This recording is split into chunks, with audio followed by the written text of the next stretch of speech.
Let's answer some common questions about sales.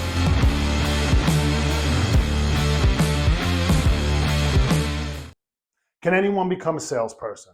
Well, the answer to this question is quite simple. Yes, anyone can, within reason, become a salesperson. In fact, a lot of companies will actually hire a bunch of folks with very little experience, see who succeeds and see who doesn't, dump the ones that don't and promote the ones that do. And that may be a strategy that's viable for some, but the real question that we should be asking here today is, can anyone become a successful salesperson? And the answer to that question is definitively no. And what do I mean? Well, like any other chosen profession, you're going to get out of this what you put in. So if you're going to do the activities that are promotional of sales success, cold calling, prospecting, driving the sales process, engaging in continuing education, engaging in training, practicing those skills in the field, managing your book of business appropriately, and putting in the time and effort, you surely will see success. If you don't partake in those activities, well, I think it's pretty clear what the result's going to be. So yes, anyone can become a salesperson within reason, but not everyone can become a successful salesperson. Is being a salesperson hard? Well, I always find this question so interesting because to me the answer is so obvious. Yes, it's extremely difficult to be a salesperson, especially a successful salesperson. But by the frequency that I receive this question, I'm starting to wonder if it's the frame that everybody's viewing this through and that they may be missing the big picture.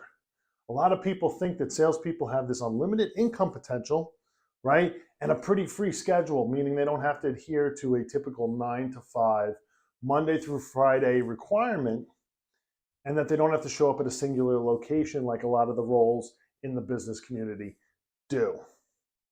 But you have to understand what a salesperson has to accomplish in order to receive those benefits, time and money, right? So we have to find an opportunity, we have to run that opportunity through a process, and then we have to close that deal. Simple, right? Well, think about what that process actually looks like. You have to go and do market share research. You have to figure out who in your market is actually in need of your product or service. Once you've done all that research and you kind of have an understanding of what your market share could potentially be, you have to narrow that down, funnel it down to those actual businesses or individuals that you're going to target that you believe you're in the best position to sell your product or service to. Once you've done that, now you have to make contact with them. And let me describe what making contact looks like. Initial contact in the sales world, in most circumstances, is cold, meaning the receiver is not expecting it. Now you're approaching somebody cold, either on the phone or in person, and you have to tell them who you are, because they don't know, tell them what you do, because they don't know, and you run the risk, a high risk, of them not caring either way. If you get them to care, you then can tell them what you do and who you are.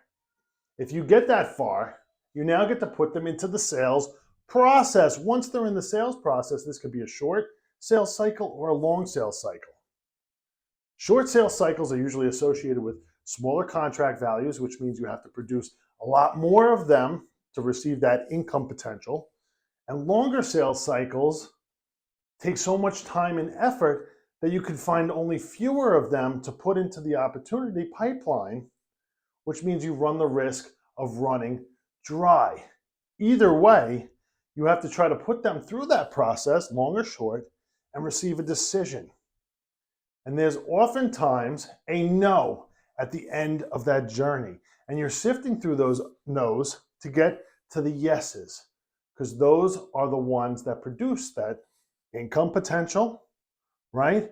But there's that free time piece over here that we keep talking about that doesn't seem to fit that model that I just described to you.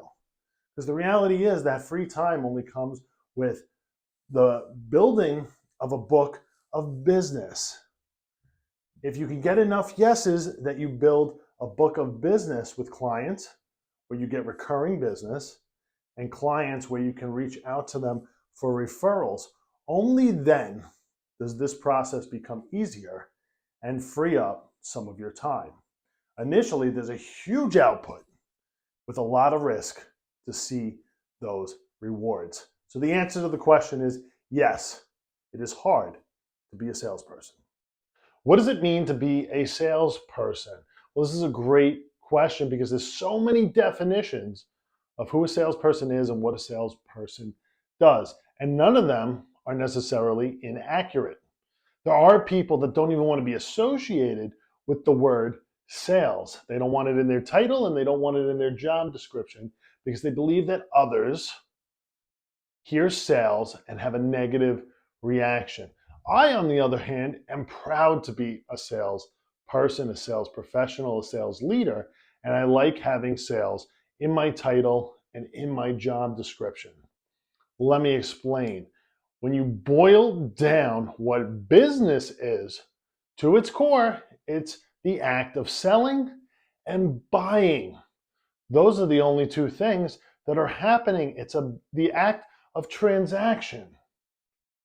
So it doesn't matter what your role is within an organization. You're either part of the selling mechanism or the buying mechanism. And sometimes you're part of both, depending on what your role is. So nobody's insulated from the process of selling, right? Because even on the buying side, they're engaged in a sales process. So what does it mean to be a salesperson? For me, it means being an intricate part of the business machine, a part that the machine can't do without. Healthy economies are highly transactional with little regulation. There's a high volume of selling and buying happening on a regular basis. Being part of that selling mechanism is something you should be proud of. When is a salesperson's job done? Well, the answer to this question is it never is. You spend so much time building that relationship at the beginning of the sale so that you could build trust, bring those folks through the sales process, and close the deal. To drop that off post-sale would be a huge mistake. You want to keep that relationship as healthy as possible, A, so you can possibly receive recurring business, but also so you can have that individual or that company in your network to ask for referrals later. It's all about building a book of business. When we build a book of business, we can spend less time hunting and prospecting for new opportunities and farm our network and our existing book of business for more revenue out of existing accounts and referrals in way of new clients. And intaking those new clients through referrals is a lot simpler of a process and has a higher rate of success. That's how you grow your revenue as a salesperson. So the job is never done. You want to grow and grow and grow your base to build your book of business. Consistency is key. Which industry or industries are best for salespeople? Well, you may think that there's a specific list of industries or spaces where salespeople are seeing the greatest financial gain or the greatest rate of success. But I don't view this question in that way. Because for me, it's not the industry that the salesperson's in as much as it is the salesperson in the industry. What do I mean? Well, it doesn't matter if you're selling insurance, you're a pharmaceutical sales rep, you're selling a tech product, or otherwise. What matters is the activities that you're engaged in, the requirements that you're meeting to do that job proficiently at the highest level. So if you're getting up early, you're organized, your day is scheduled, you're prospecting, you're cold calling, you're doing follow-ups, you're scheduling your meetings in a manner that you can do those other activities at a higher rate successfully, you're managing your sales process, you're following the rules of the sales process, and you're practicing your closing skills, you're going to see success at a higher rate than an individual who is not doing those things, who's not meeting those requirements. So it doesn't matter the industry. You can be successful as a salesperson in almost any space if you're following the rules of the sales process and you're engaging in the activities that we all know are promotional of sales success.